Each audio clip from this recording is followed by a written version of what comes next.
ఊహించుకోండి, మీరు ఒక సమూహంలో ఉన్నారు. మీ వాళ్లందరూ వేల మంది ఒక దిశలో వెళుతున్నారు. అక్కడ ఆహారం ఉంది, అక్కడ జీవితం ఉంది. కాని మీరు మాత్రం హఠాత్తుగా ఆగిపోయారు. వెనక్కి తిరిగారు. ఒంటరిగా, ఎవరూ లేని, ఏమీ దొరకని అనంతమైన శూన్యం వైపు నడవడం మొదలుపెట్టారు. మీకు తెలుసు, ఆ దారిలో వెళితే మరణం తప్ప మరేమీ ఉండదని. అయినా సరే మీరు ఆగడం లేదు. నమస్తే friends, welcome to కేహెచ్ఎస్ universe. Social మీడియాలో ప్రస్తుతం ఒక వీడియో తెగ వైరల్ అవుతోంది. అదే ద నైహిదిస్ట్ పెంగ్విన్. చూట్టానికి ఇది ఒక సాధారణ వీడియోలా అనిపించినా దీని వెనుక ఉన్న కథ ప్రపంచవ్యాప్తంగా లక్షల మందిని కంటతడి పెట్టిస్తోంది. ఒక పెంగ్విన్ తన కుటుంబాన్ని, సముద్రాన్ని వదిలేసి 70 కిలోమీటర్ల దూరంలో ఉన్న మంచు కొండలవైపు ఆత్మహత్యాయత్నంలా, సూసైడల్ జర్నీలా ఎందుకు వెళుతోంది? ఇది కేవలం దారి తప్పడమా, లేక జంతువులక్కూడా డిప్రెషన్ ఉంటుందా?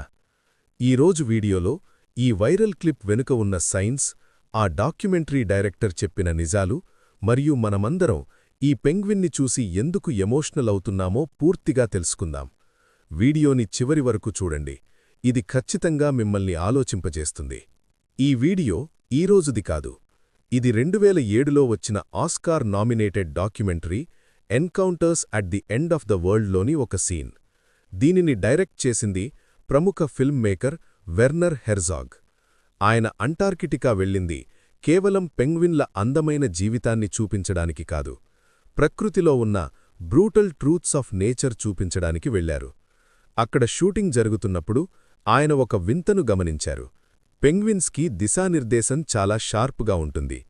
అవి వేల కిలోమీటర్లు ఈదినా మళ్లీ తమ గూడుని కరెక్ట్గా చేరుకుంటాయి. కానీ ఆ డాక్యుమెంటరీలో ఒక సీన్ అందర్నీ షాక్కి గురిచేసింది. ఒక పెంగ్విన్ సడన్గా గ్రూప్ నుండి విడిపోతుంది. సముద్రం ఉన్న వైపు కాకుండా పూర్తిగా వ్యతిరేక దిశలో ఉన్న పర్వతాల వైపు నడక సాగిస్తుంది. ఆ పర్వతాలు కొన్ని వందల కిలోమీటర్ల దూరంలో ఉంటాయి. అక్కడ తినడానికి చిన్న చేప కూడా దొరకదు. ఆ డాక్యుమెంటరీలో ఉన్న పెంగ్విన్ ఎక్స్పర్ట్ డాక్టర్ ఐన్లీ ఏం చెప్పారంటే, మేము వీటిని ఆపి పట్టుకొని మళ్లీ సముద్రం వైపు విడిచిపెట్టినా సరే అవి వెంటనే వెనక్కి తిరిగి మళ్లీ అదే కొంటలవైపు వెళ్ళిపోతాయి. అంటే అవి పొరపాటున దారి తప్పడం లేదు, అవి నిర్ణయించుకొని మరీ ఆ చావుదారిలో వెళుతున్నాయి. ఆ డైరెక్టర్ మాటల్లో చెప్పాలంటే అది ఒక ఒంటరి యాత్రికుడిలా తన అంతం వైపు తానే నడుచుకుంటూ వెళుతోంది. ఇక్కడే అసలైన ప్రశ్న వస్తుంది. పెంగ్విన్స్కి పిచ్చి పడుతుందా? జంతువులక్కూడా మనుషుల్లాగా ఆత్మహత్య చేసుకోవాలనే ఆలోచనలు వస్తాయా? సైన్స్ ప్రకారం దీనికి 2 కారణాలుండొచ్చు. మొదటిది ఇంటర్నల్ జీపీఎస్ ఫెయిల్యూర్. పెంగ్విన్స్ సూర్యుడిని, భూమి అయస్కాంత క్షేత్రాన్ని బట్టి తమ దారిని వెతుక్కుంటాయి. కొన్నిసార్లు వాటి మెదడులోని ఈ సిస్టమ్ పాడైపోవచ్చు. దీనివల్ల వాటికి సముద్రం ఎటు ఉందో, కొండలు ఎటు ఉన్నాయో తెలియక ఆ కొండల మెరుపుని చూసి అవే సముద్రమని భ్రమపడి అటు వెళుతుండొచ్చు. అంటే అది ఆత్మహత్య కాదు, ఒక భయంకరమైన కన్ఫ్యూషన్. కాని డైరెక్టర్ హెర్జాగ్ మాత్రం ఇది కేవలం టెక్నికల్ లోపం కాదని, ప్రకృతిలో ఉండే ఒక రకమైన విరక్తి, డిరేంజ్మెంట్ అని నమ్ముతారు. మనుషులు ఎలాగైతే డిప్రెషన్లోకి వెళతారో, జంతువులు కూడా అధిక ఒత్తిడి లేదా ఒంటరితనం వల్ల ఇలా ప్రవర్తించే అవకాశం ఉందని కొంతమంది వాదన. అయితే సైంటిస్టులు వీటిని కాపాడడానికి రూల్స్ ఒప్పుకోవు. అంటార్కిటికాలో మనుషులు ప్రకృతిలో జోక్యం చేసుకోకూడదు. అందుకే ఆ కెమెరామ్యాన్ ఆ పెంగ్విన్ని కాపాడలేక అది దూరంగా మంచులో కలిసిపోతుంటే నిస్సహాయంగా చూస్తూ ఉండిపోయారు. సరే, సైన్స్ పక్కన పెడితే 2007 నాటి వీడియో 2026లో ఎందుకు ట్రెండ్ అవుతోంది? ఎందుకంటే మన జనరేషన్ మెంటల్ స్టేట్కి ఇది పర్ఫెక్ట్గా మ్యాచ్ అవుతోంది కాబట్టి. ఇంటర్నెట్లో దీన్నిప్పుడు నైహిలిజం, అంటే జీవితానికి అర్థం లేదు, ఎంత కష్టపడినా చివరికి మిగిలేది శూన్యమే అనే ఒక ఫిలాసఫీగా వాడుతున్నారు. మనం రోజూ ఉదయం లేచి ఇష్టంలేని ఉద్యోగాలు చేసి ట్రాఫిక్లో ఇరుక్కుని ఈ పోటీ ప్రపంచంలో పరిగెత్తి అలసిపోయాం.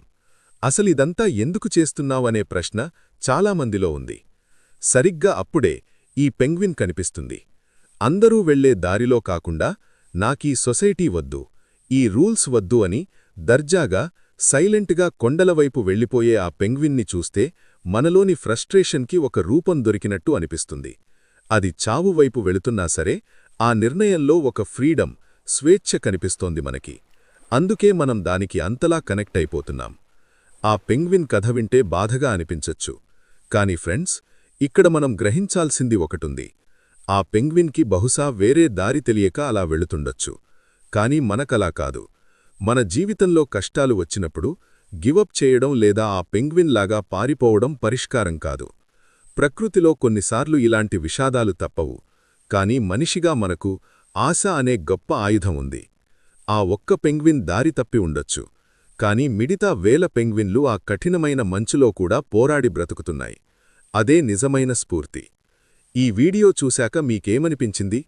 ఆ పెంగ్విన్లి ఆత్మహత్యనా లేక అమాయకత్వమా? మీ అభిప్రాయాన్ని కింద కామెంట్స్లో తప్పకుండా తెలియజేయండి. నేను ప్రతి కామెంట్ చదువుతాను.